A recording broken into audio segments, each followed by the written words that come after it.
Na hangin at ulan dahil sa bagyong Kabayan, hinagupit ang ilang lugar sa Mindanao. Libo-libong pasahero stranded sa ilang pantalan at ilang residente kinailangang i-rescue.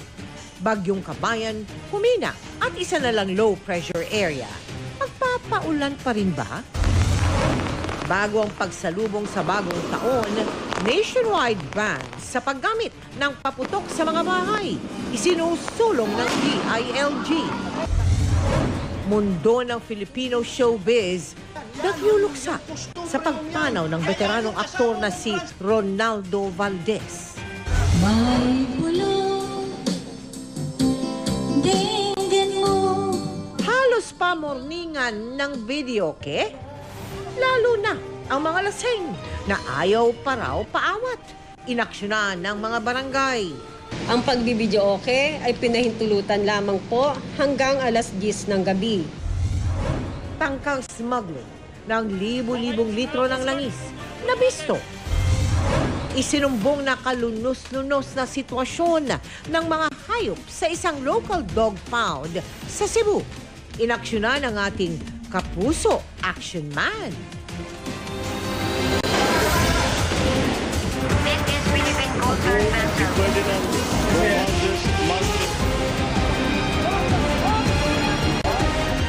Nakatuto kami. 24 oras.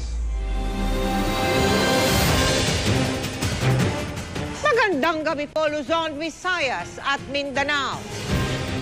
Humina na bilang low pressure area ang LPA, pero nag-iwan pa rin ang kabi-kabilang pinsala ang unang bagyo ngayong Disyembre na Bagyong Kabayan. Sa pag-landfall nito sa Manay, Davao Oriental kaninang umaga, ilang probinsya sa Mindanao ang nakaranas ng pagbaha. Kaya kinansela ang maraming biyahe at pasok. Kabi-kabila rin ang paglikas sa mga apektadong residente kasama ng ilang matatanda. At nakatutukla si Kent Abrigana ng GMA Regional TV, 1 Mindanao.